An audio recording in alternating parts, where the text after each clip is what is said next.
salaamaaleykum mbokki internet yi ñu ngi nuyu mbokk foo manti nekk rek ci biir àdduna bi mbokki Sénégal mbokki Afrique mbokki àdduna bi yëpp rawatina sénégalais yi nekk ci diaspora bi ñëpp ñu ngi leen di nuyu di leen xamal ne tey donc ñu ngi dalal kenn ci ndaw yi nga xamante ni ñu ngi nekk ci diwaanu Saly nekk ay kàngam te nekk responsable politique di ci yëngatu aussi ci wàllu développement kooku di kan di Ibou Sakho Thiandoum mais li ñu naan rek loo xam Demba ma Demba gën la xam Demba laata ñuy sori damay koy bàyyi moom mu nuyoo ak mbokk yi ensuite présenté wu wax ñu en fait kan mooy Ibou Sakho Thiandoum Ibou Sakho salaamaaleykum. aleykum salaam bi pa maa ngi lay gërëm di la sant waa Windus TV maa ngi leen di gërëm di leen sant yéen ñi nga xam ne askan bi information yu gën ci askan bi moom ngeen di wut moom ngeen di taataan di leen ko jëme maa ngi leen di gërëm di leen sant di leen wax ne man maa ngi tudd El Hadj Ibrahima Sakho Thiandoum nekk responsable politique fii ci Saly Portudal nekk aussi chef de service dans un hôtel bu ñuy wax hôtel Filaos di yëngatu bi ci politique ça fait au moins 20 ans Ablaye Wade moo ci dugal waaye ñu ngi ci ba kanam tamit je suis un acteur de développement j'ai été joueur j'ai été capitaine j'ai été président aujourd'hui maa ngi jàppale xale yi ci li nga xam ne nii moom moo leen a gën a maintenir pour ñu toog seen dëkk fi may liggéey tamit j'ai formé 280 jeunes yoo xam ne nii ci sama métier laa leen transmettre sama savoir. d'accord Ibou Sakho Thiandoum la ñu gis ne fii ñu nekk nii dafa mel ni permanence la ñu def ci yokkute Ibou Sakho Thiandoum lan moo waral permanence bi lu ko tax a jóg. waaw permanence bi ko tax a yokkute Saly ak Sakho Thiandoum ku ne xam ne Saly dafa laaj yokkute bien vrai que ne comme a ngi fii ma tëgg permanence 2017 laa ko def kan moo ko inauguré Cheikh Issa Sall Thierno Yu Omar Youm ak ki nga xam ne nii mooy Saliou Samb ñoo ko ubbi mooy année 2017 bi nga xam ne nii président woon na ma pour ma ñëw fekk ba pour ma jàppale ko ci li nga xam ne nii mooy élection législative yi permanence bi nag dama ko def am na ñoo xam ne ñu yor boutique di ci jaay man permanence dama ko def fii nañu toog di gëstu nan nañu mën a defaree li nga xam ne nii mooy koomu Saly ak xale yi tamit nan nañu leen mën a jàppale ba nga xam ne tey jii danañ am ce qu'on appelle des petites et des moyennes entreprises. ñu gis ne Ibou Sakho Thiandoum dafay yëngutu activement surtout sax ci diwaanu Saly gis nañ ne donc am na benn gis-gis boo xam ne am nga ko gis-gis bi nga am peut-être quelque part ak gis-gis bi nga xamante ni moom la ñi jiite mairie bi xaw na waroo tuuti. ci wàllu maanaam doxalin yi. tey est-ce que yaa ngi am pas-pas boobu ba tey ngir maanaam bëgg maanaam yor Saly doxale ko ci maanaam anam yi nga xam ne nga ko bëggee. Bien sûr ku ne xam ne man j'ai des convictions am projet am ay ambitions et bëgg ko atteindre te loolu démb laa ko gënoon bëgg mais démb laa ko bëggoon mais tey laa ko gën a bëgg ñàkk gis-gis nag mënul tax nga nekk noonu parce que adduna bi dans toute chose il y a une fin te adduna ak muy administration muy nguur muy sëriñ lu ci des c'est une continuité c'est-à-dire aujourd'hui nit ki da ngay ànd ak jamono ki nga xam ne nii c'est mon frère muy Ousmane Gueye yàlla may na ko lu bëri def na ko ci Saly parce que politique bu ñu koy wax politique Saly moo ko fi indi mais je ne dis pas il a éteint ses limites mais la mu waroon defal Saly yëpp defal na ko man personnellement maa ko remplacé woon ci président AGS tey jii dem naa ba nga xam ne ni sama doye weesoo noonu ma jël benn xale teg fa moom tamit toll na foo xam ne nii ni ma ko remplacé woon tey jox ko moom noonu la war a remplacé dem je pense nekk député man tey ji ma nekk maire mes ambitions dans la politique ku ne xam ne ni dafa am li nga xam ne koom yu bëri yoo xam ne war naa ko apporter dëkk bi parce que ku ne xam ne am naa des relations internationales parce que liggéey naa France liggéey naa Martinique liggéey naa Grèce te ñoom ñëpp ñu ngi may xaar ci li nga xam ne nii mooy programme bi nga xam ne ni moom laa defoon 2014 ñëpp rafetlu ko ñëpp gis ko mais xam nga il fut des temps nit ñi duñu lire programme mais les gens se sont éveillés les gens sont conscientisés ba nga xam ne tey jii koo tegal programme wala koy wax ji les paroles s'envolent mais les écritures restent ñi léegi ci programme lañ tënk te soo fekkee def nga analyse yi wala nga def ay analyse wala nga def micro trottoir di nga xam ne tey jii ci biir politique dañ ne celui qui n'avance pas recule mais je pense que j'avance. waaw j'avance mais être maire aussi dafa laaj am expérience est-ce que expérience boobu am nga ko. mais oui ça fait 20 ans que je suis dans la politique et ça fait 10 ans je suis conseiller municipal quand même c'est de l'expérience foo nekk 10 ans soo fa amul expérience xam nañu amul expérience parce que même ñi nga xam ne ni tamit quand même tey jii ñoo yor mairie bi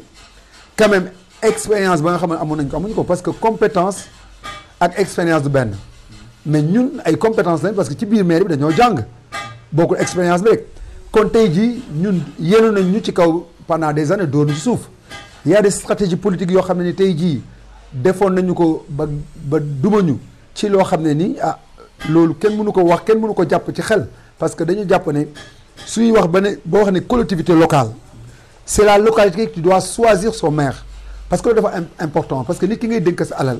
waroo ko xam moom tamit mu càmbar dëkk boobu li nga xam ne mooy feebar bi ba nga xam ne nii suñ ko joxee dëkk bi loolu dina mën a def ce qu'on appelle retenir la jeunesse et l'avenir appartient à la jeunesse su fekkee amuñu benn politique boo xam ne c'est pour la jeunesse malheureusement ce qui se passe aujourd'hui dans toutes les villes dañuy jël ay maires yoo xam ne jox leen ñoo xam ne ni politique bi nga xam ne ni mooy politique jeunesse duñ ko def plan d'action bi nga xam ne moom la def la formation des jeunes et l'intégration des jeunes dans les sociétés ou dans les entreprises ou bien créer des moyens et des entreprises yoo xam ne nii financement yi balaa ñu leen di financer jàng leen loolu mooy indi problème et moi tous ces techniques et ces stratégies là je l'ai.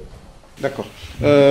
conseiller municipal nga avant may tëj chapitre mairie bi. conseiller municipal nga. mais yow ci wàllu doxalin bi ni ñuy doxalee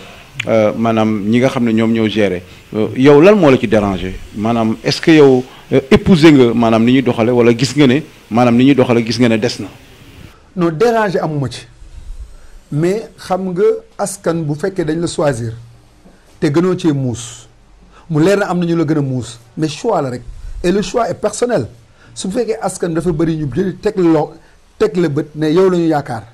nga dem ba ci conseil municipal bi te yow doo wax ak li dëppoo ak askan bi je trouve ça c'est une trahison te man ku ne xam ne j'ai une langue j'ai la langue boo xam ne nii franc parler laa am boo xam ne su ma waree wax dara dama koy wax li am ci conseil li am ci mairie bi nag vous savez bien que nous avons ce qu'on appelle nous avons des matières économiques yoo xam ne nekk na fii loo xam ne lu mel ni hôtel yi lu mel ni suuf si lu mel ni li nga xam ne nii mooy entreprise yi mais tous ces ressources là ñun recouvrons nous avons les ressources comment il s'appelle naturelles nous avons les ressources économiques nous avons aussi les ressources humaines li nga xam ne amu fi woon les ressources humaines Saly amu ko woon mais Saly aujourd'hui tu vois des bacheliers tu vois bac plus 6 tu vois xam naa ay licence ñëpp ngi fi toog et tout ce comment il s'appelle pépinière là dañ ko war a capitaliser mooy ñu former leen dugal leen ci mairie bi ñu liggéey pour mën a gérer demain mairie bi et je vois que ne le problème de la mairie c'est-à-dire pendant 10 ans ils ont pas formé des jeunes yoo xam ne tey jii suba ñoo war a téye Saly et moi j'essaie de former autant de personnes même si je paye pour demain ma am benn équipe municipale boo xam ne suñu taxawee li nga xam ne mooy alalu askan bi dañ ko mën a téye fi nga xam ne mooy des budgets yoo xam ne bu ñu ko budgétiser nga xam ne infrastructure yooyu nga xam ne dañ koy tabax dafay impacter ci biir population bi parce que loolu mooy infrastructure mais infrastructure bi nga xam ne boo ko tabaxee du impacter d'une manière comment il s'appelle sociale et économique sociale loolu amul sens mais côté boobu la ñu am divergence mais awma problème ak kenn parce que maire bi sama xarit la mais nekk xarit tamit bu ñu demee ba toog ci table pour def li nga xam ne mooy budget boo xam ne askan bi moo ko moom man sama franc parler la am la ma xam yaakaar ko moo gën ci askan bi moom lay wax. waaw Sakho justement par rapport ak loolu ñu gis ne mairie Saly suñ ko waxee rek xel yëpp day dem ci wàllu bi nga xam ne mooy wàllu tourisme. te ñëpp xam nañ ne ak mbas mi ni mu demee. tourisme bi doxatul.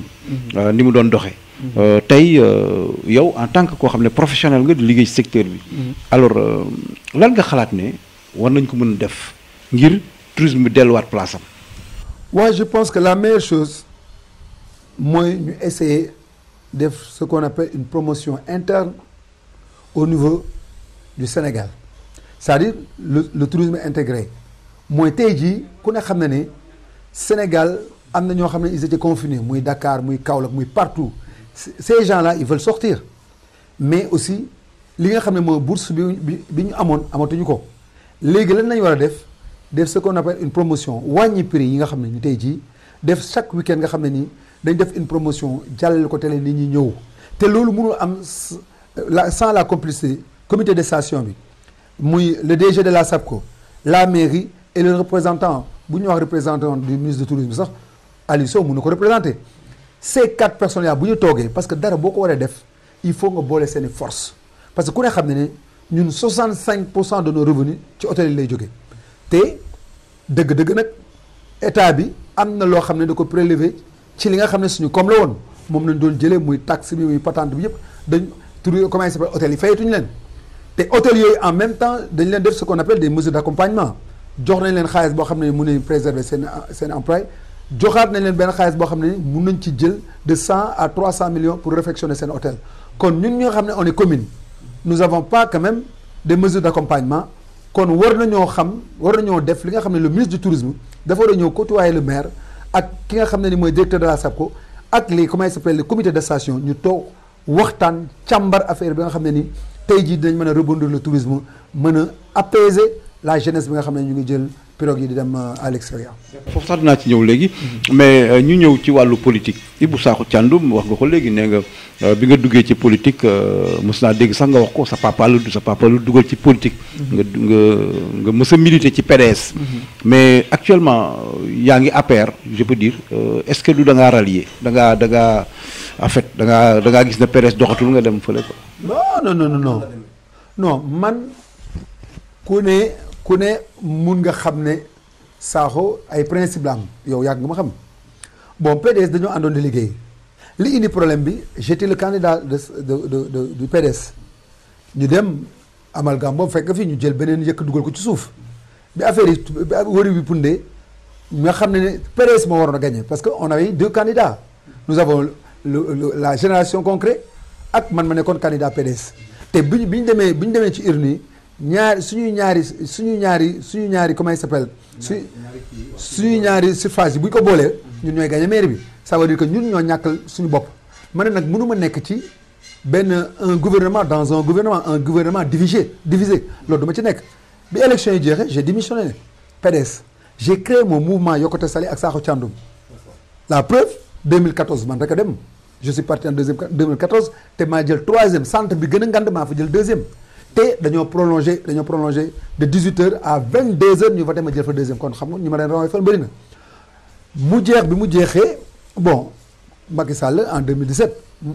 moom képp koo xamoon rek am nga voix daf lay dem seeti parce que c'était des élections très importantes pour lui mu élection législative yi parce que li mu doon bañ mooy li amoon 1962 mu am contre-pouvoir muy le pouvoir exécutif ak le pouvoir parlementaire nga xam ne tey jii mun na def ay projet de loi ñëw assemblée gars yi ne ko non loolu la doon bañ mu xool képp koo xam ne ni am nga voix mu ñëw côtoyer man programme yi Macky Sall c'était à gauche moi j'étais à droite mais quand même ki nga xam ne nii tey jii moom moo yóbbu ci président pour ma jàppale leen sama goro la muy El Hadji Omar Youm moom ma côtoyer dem yóbbu ma ci Macky Sall ma jàppale ko fi jàppale boo xam ne ni ci biir Saly kenn jàppale ko woon même le maire il était pas kon loolu moo ma dugal bi ma leen jàppale ba pare na leen bi ma demee pare dama ko ne ñaari naa la jàppale élection législative ak élection présidentielle mais man li ma bëgg bu élection locale amee ngeen jàppale moom condition boobu rek laa ne tegu ma leen leneen bi ñu ma waxee sax ne day dugal ci comment il s'appelle liste député yi ma leen soxla ma ko parce que mënoo ñëw tey nga ne da nga dugg ci liste boo xam ne nii c'est une coalition boo xam ne nii boo ci bëggee dugal ci biir ni coow mais malheureusement moi j'ai donné sama kaddu te moom laa continuer mais Macky Sall ce que nous avait dit dafa ne yow ak maire bi dégg naa kii mais ànd leen jàpp ba nu jàpp Saly benn pouvoir kii rek la am benn nommé rek am na muy maire mais je vais donner deux comment il s'appelle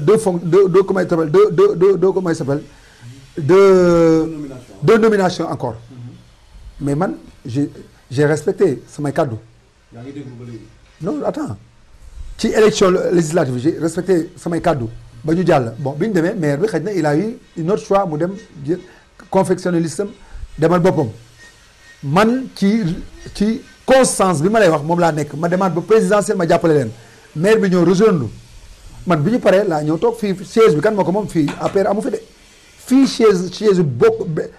yokkute Saly ak Sakho Thiandoum gisoo fi lenn lu APR am lii man maa ko moom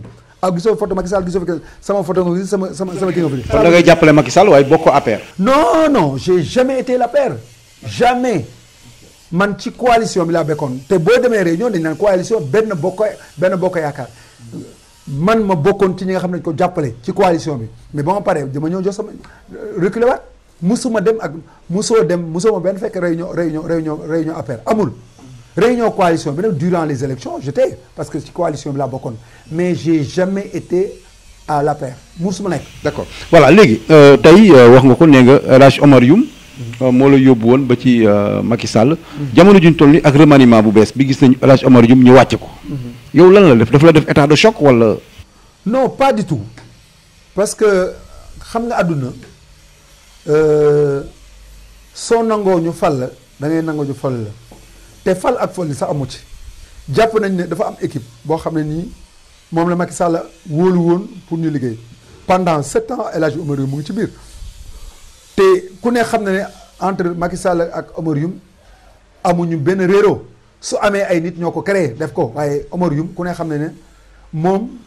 moo doon défendre Macky Sall ci ay anam yoo xam ne diplomatiquement la ko doon défendre kenn musul gis El Hadj Omar Youm moo wax bu ñaaw musul am kon nag. bu fekkee ne c'est un avocat te li muy wax xam na ko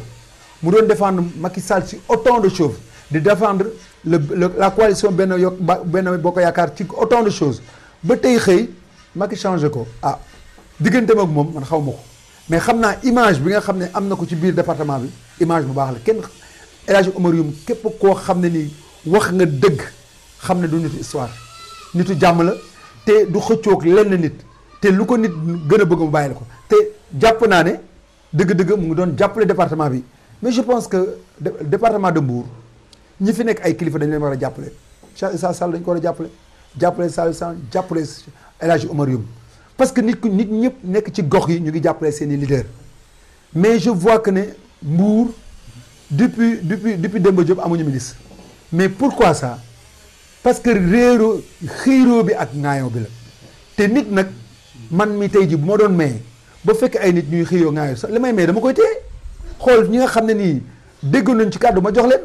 mais tey jii Mbour li mu am ci potentiel électoral amul benn dëkk bu ko am te quand même Mbour li fi musta am moo fi am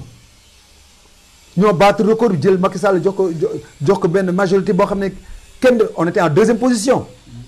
kon nañuy mën a évaluer ci électorat pour woo nit wala pour fal nit te Mbour mënoon am ñaar wala ñetti ministre y a une manque d'organisation. bi damay ñëw ci beneen question parce que da nga wax benn bi da nga ne réero bi am ci diggante responsable moo ko waral mais yéen ci seen gox bi nga nekk réero bi mais dafa doon loo xam ne parce que amoon na fi jamono yee passé benn ambulance boo xamante dañ ne ambulance su Sakho Thiandoum ambulance su madame Molera ambulance Ousmane Gueye te benn ambulance la mu indi fi coow ci benn audience jàppal bàyyil mais loolu lan moo ko fi jar xanaa du yéen ñëpp Saly boo leen tax ngeen jóg. mais xam nga àdduna xëyul sotti te man je suis une personne boo xam ne nii acte yi may def li am solo mooy ñañu koy defal ñu jëriñu ci mais maa ko def wala defuma ko c'est pas intéressant pour moi ça m'intéresse pas mais ku ne xam ne audience bi mën nañ jëloon man maa demoon audience ñoom madame Morela sama biir audience lañ bokk man nañ gunge woon bi ma demee président man maa toog wax ak moom y avait man y avait Omar Youm y avait la délégation on était 30 personnes jox ñu naan ba pare président génn ñu toog waxtaan bi ma waxee wax ma li mu bëgg ci Saly ma wax ko man li mu bëgg ci Saly bi ñu demee ba affaire bi jeex ma ne ko ñun dañoo budgétiser woon benn ça fait plus de 2 fois ñu ngi budgétiser ambulance mais amuñu ambulance il m'a dit stop 2 minutes mu woo ministre de la santé fekk journée boobu kii bari mu ngi fi le président gambien là Barrow mu ngi fi woon dafa génn rek ñu dugg mu woote affaire bi jàllul mu ne nu incha allah d'ici 3 semaines vous aurez votre ambulance te loolu y avait les témoins de tout le monde ñi fa demoon xam nañ ko 3 semaines la fi def mais yow xaw ma ñëwoon nga xaw ma ñëw bi maître yum di indi fi ambulance fekk na la fi fekk nga ko laa wax mais boo ko fekkee Maître Youm dafa ñëw c'est lui-même qui l'a tranché dafa ñëw ne leen Ousmane bi ko président recevoir wax na affaire yu lycée bi ak nu ñu ko ubbilee nu ñu ko defaree mairie bi nu ñu ko inauguré mairie bi loolu nag président waxtaan na ci Ousmane mais ambulance bii mu indi El Hadj Ibrahima Sakho bi nga xamee def na audience am moo ñaanoon président ambulance baa ngi nii mais dans toute chose suñ koy joxee nit dañ koy jaaree dans l'administration même buñ ma ko mayee kan mooy maire dëkk bi moom lañ ko war a jox duñ ma ko jox parce que administration moo ko mayee bu doon lu tey COPA yaa ma mel ambulance ma neexee ma jël ko gaal ko sama kër mais ambulance bu président ñaan nga ñaane ko ci au nom du comment il s'appelle de la mairie suy ñëw ci foofu lay ñëw loolu rek moo ci am mais ambulance man maa ko ñaan. ma ñëw ci dernier point bi muy maanaam émigration clandestine fi mu toll nii moo nekk coowal dëkk bi te xam nga ku ne Saly moom ne géej donc te jeune Mbour yi suñu département de Mbour fës nañ ci trop est-ce que gisoo ni émigration clandestine bi lajj la boo xam ne gouvernement bi da koo lajj ci wàllu politique de l'emploi. mais bien sûr li nga wax dëgg la parce que chaque fois on fait ce qu'on appelle médecin après la mort mais gisee bëkk démb lañ def benn réunion pour entrepreneuriat ak DER pour booy def ay comment ça s'appelle ay projet pour ñu financer leen mais il devait le faire il y a 6 mois il y a 7 mois il y a 8 mois c'est-à-dire gouvernement bi dañoo lajj dafa am ministère yoo xam ne nii dañoo lajj ba pare ministère yi lajj ñu bàyyi leen fi le ministère de l'éducation lan la def ministère de la justice ah ministère bi nga yoroon moo xam ne moo yoroon mbirum comment il s'appelle mbirum xam nga action sociale ak mbirum lekk beeg yooyu lan lañ fi def mais tey jii dafa am ce qu'on appelle la formation des jeunes nag ak la financement des jeunes du benn d'abord nit ki balaa nga koy financer da nga ko war a former mais xaalis bi nga dégg DER li ñu injecté ay milliards mais bu fekkoon ne xaalis boobu yegg na ci jeunes yi ba ñu def seen petite et moyenne entreprise lan nañu wuti à l'extérieur bu fekkoon aussi comment il s'appelle licence de pêche yi nga xam ne nii defuñu ko du n'importe quoi tey jii nga yaakaar ne ni tey jii mool yi pour ñu bañ war a ut jën day li ñu war a jënd ci essence suñu yeggee pour ñu retourner ça c'est tout un problème mais ça c'est la faute de l'État beneen bi dañu war a def un plan d'action pour la formation et l'emploi des jeunes parce que l'avenir appartient à la jeunesse mais depuis combien 10 ans ñu ngi wax mais qu'est-ce qu'ils ont fait pour la jeunesse ma dégg sax ñu ne ministre bi ne ministre de l'emploi nee na chômage amu fi xale yi ñàkkuñu liggéey mais xale yi bu ñu ñàkkuloon liggéey dinañ jël gaal yi te li gën a garaaw sax mooy jël gaal mu leer na yow ci diggante bi dee xaj na ci mais defe nga ne bu fekkoon tey jii am nañ ay mesures d'accompagnement yoo xam ne tey jii li gën a yomb ci àdduna parce que nous avons des collectivités locales on a la décentralisation tey jii gox bu ne yaay war a toppatoo sa gox kon tey jii bu fekkoon ne tey jii Saly doté nañ ko tant de millions ou tant de milliards pour mu former ay jeunes Mbour ñu doté ko ñu bañ di indi ministre di ñëw teg ku la neex nga jox ku la naqari nga bañ ko jox mais ñu doté ne maire bu jot na def liste temps ñun dinañ indi ay formateurs bu ñu paree dañ leen di financer mais boobu du am problème mais on décentralise pas les choses bu ñu bëggee lekk xaalis dañuy jël jox ministère benn tant de milliards moom mu toog ku leen neex la ñuy jox xam nga ñu doon jiñ ministre bi am na xam benn ministre boo xam ne dafa leboon ci DER bi nekk na nekkul mais loolu kenn mënu ko justifier mais pour qu'il y a une gestion participative et transparent et collégiale il faut que ñu boole ci communes yi te mënoo créer décentralisation que commune bu nekk mën a lijjanti say problème ngay jël ab ministère pour mu lijjanti commune yëpp c'est pas possible kon lu ñu def kon décentralisation bi li mu jëriñ bu ñu wax décentraliser c'est pour mieux gérer ces fonds yooyu nag dañ ko war a indi jox ko ci commune bu ne da nga am sa particularité Saly mënul bokk ak Mbour mënul bokk ak Thiadiaye parce que tey jii yaa ngi wax impact ne Saly mais est-ce que vous savez que ne ñun recouvrement bi ñu recouvrer cette année recouvrer nañu ko l'année dernière loolu payeur moo ñu ko wax et pourtant nous sommes dans un problème Covid boo xam ne impact na dëkk bi kon kooku mënoo ko comparer ak Thiadiaye mënoo ko comparer ak Mbour même Mbour sax mënuñu ko comparer ak Saly parce que benn koñu Mbour mat na ñaar Saly des fois j'entends ñu naan Fallou si la def non Mbour li ñu war a def dañu war a def ce qu'on appelle des communes d'arrondissement parce que benn nit mënul Mbour dafa surpeuplé kon Saly ni ñu ko mën a gérer c'est plus facile que ñu facile damay dégg ñu naan Fallou si la nii Fallou si mais Saly c'est facile à gérer nous sommes 36 000 habitants te nous avons ce qu'on appelle une autosuffisance économique. Mbour moo gën a jafee gérer. Ah oui Saly c'est facile dama ne d'ailleurs nous avons une autosuffisance économique bu ñu naan autosuffisance économique mooy nous avons les hôtels nous avons les entreprises nous avons quand même la pêche même s'il y a une alternative boo xam ne nii on peut parler de comment il s'appelle de l'élevage ou comme agriculture yooyu yëpp ay alternatives yoo xam ne dañu ko war a am ci biir mairie si on était organisé il y a des bailleurs qui sont là intercommunalité boo ngay wax tey jii amuñu terre mais Malicounda am nay terre Sandiara am nay terre ñun nous pouvons amener ñi nga xam ne c'est le bailleur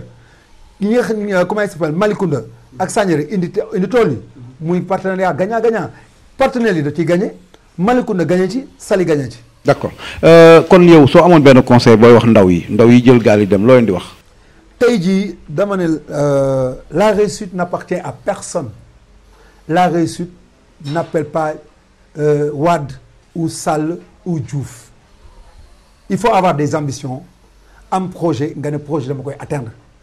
dama ne nous avons les ressources naturelles nous avons les ressources économiques nous avons les ressources humaines dëkk su amee kenn warul jóge foofu mais dafa laaj ce qu'on appelle un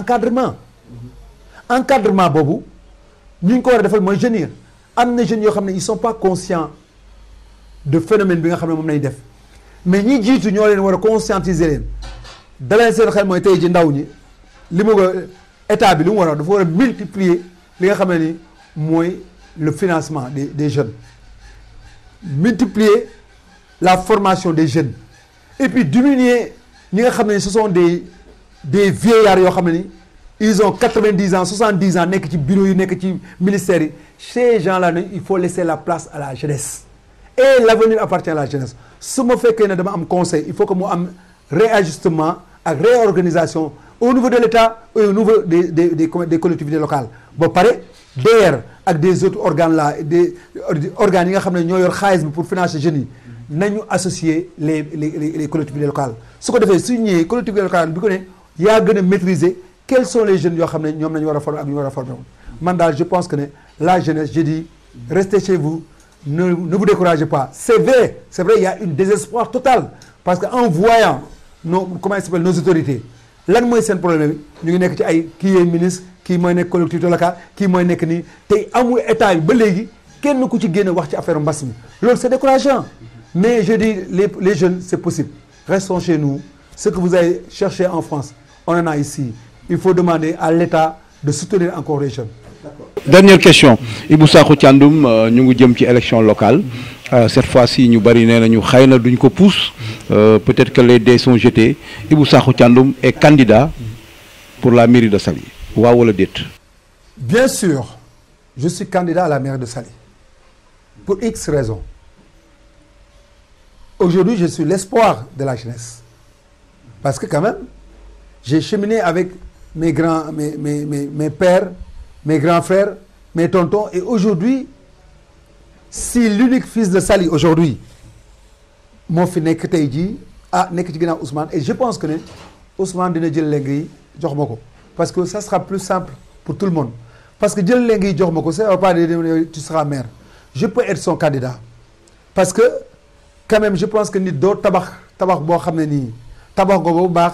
bàyyi ko keneen di ko toj te nga xam nit koo xam ne ni leer na ne soo ko waxee jaaral nii dana jaar nii sa li nga xam ne moom nga tabax mu yeggali ko te comme ni ma la wax rek dans toute chose il y a une continuité et je pense que Ousmane tout ce qui a construit bëgg na une continuité un jeune boo xam ne xam na ko mu yeggali ko. kon yow li ngay ñaax Ousmane Gueye mooy mu bàyyi jox la. mais c'est ça. ce que je le conseille et ce que je pense beaucoup la moitié. mais est-ce que moom doyal na. est-ce que moom doyal na. mais parce que dégg naa mu ne entre moom ak Saly c'est un mariage. non mariage sax dafay am tas te en matière de pouvoir je pense que ne doyal waru ci am parce que bu fekkee askan bi wóolu nañ la pendant 20 ans ah yow loo mënul def 20 ans mënoo ko def ci 5 ans yi di ñëw c'est-à-dire tu as besoin li ñuy wax ne kattan ay xale yoo xam ne nii yow am nga xel ñoom ñu am doole xale yooyu ngay jiital ñu yeggale sa liggéey ce que je pense aujourd'hui la première chose que je souhaite que je te dis 90% des populations de Saly laa wax de ñu dëkk Saly ñu yeewu Saly ñoom li ñu souhaité tey jii mooy Ousmane jël Sakho teg ko ci maire wala Ousmane jël Sakho mu nekk candidat donc mbokk yi kon yéen a ngi doon seetaan yéen ñi ñuy suivre ñëpp ki nga xam ne moom la ñuy dalal tey mooy Ibou Sakho Thiandoum jàpp naa ne sax waxtaan wi jeex na tàkk parce que waxtu wi jeex na xanaa rek juste le dernier mot ban baat mooy sa dernier baat. bon sama dernier baat mooy maa ngi woo képp koo xam ne jeune nañu parce que su ma nee l'avenir appartient à la jeunesse il faut s'approcher des hommes politiques parce que la politique si tu le fais pas il te fait su la defee nag moo gën a bon parce que si tu fais la politique yaa ngi toog ci instance yi nga xam ne nii mën nga toog wax li nga xam ne moo la naqari wala nga defaan ñi nga xam ne ñoo la naqari kon jàppale ne mu yokkute Saly ak Sakho Thiandoum Sakho Thiandoum il a été joueur ici il a été capitaine d'équipe il a été entraîneur il a été président dans le même village ba Saly ñu érigé ko en 2009 commune moom nag seen doomu ndey ak seen doom seen rakk seen mag moo toog fii di woo ñëpp nag ñu ñëw jàpp ci liggéey bi pour nga xam ne Saly bi nga xam ne nii c'est une ville économique c'est une ville qui a plein de ressources qui a plein de touristes qui viennent le volet partenariat doxaluñu ko ak yeneen i anam yooyu yëpp ñun on a des bases de données yoo xam ne dañu woo jeunes yi nga xam ne les jeunes cadres de cette ville là ñu ñëw jàppale yokkute Saly ak Sakho Thiandoum yàlla jox leen mairie bi on gère une gestion participative collégiale et transparente. yaa ngi campagne après nag waaw parce que li nga wax moom baatu campagne la voilà merci beaucoup kon mbokk yi ki ñu doon dalal tey mooy Ibou Sakho Thiandoum di donc ni ma la ko waxee responsable politique en même temps un homme de développement un homme du Sérail Saly la juddoo fii la yaroo fii la màggee fii lay liggéeyee donc xam naa ne ce ne sera pas sunu dernier waxtaan dina am yeneen waxtaan ñu seq ak moom fii laata sax élection yi di jot di ko gërëm di ko sant bu baax a baax fii ñi nga xam ne lañ defee émission bi nag makkaanam la donc siège am la donc di jox rendez-vous rek ñëpp waxtaan waa ngi noonu yéen internautes yi yéen ñëpp ak foo mënti nekk ak ni ngeen koy apprécier mi ngi noonu jërë ngeen jëf.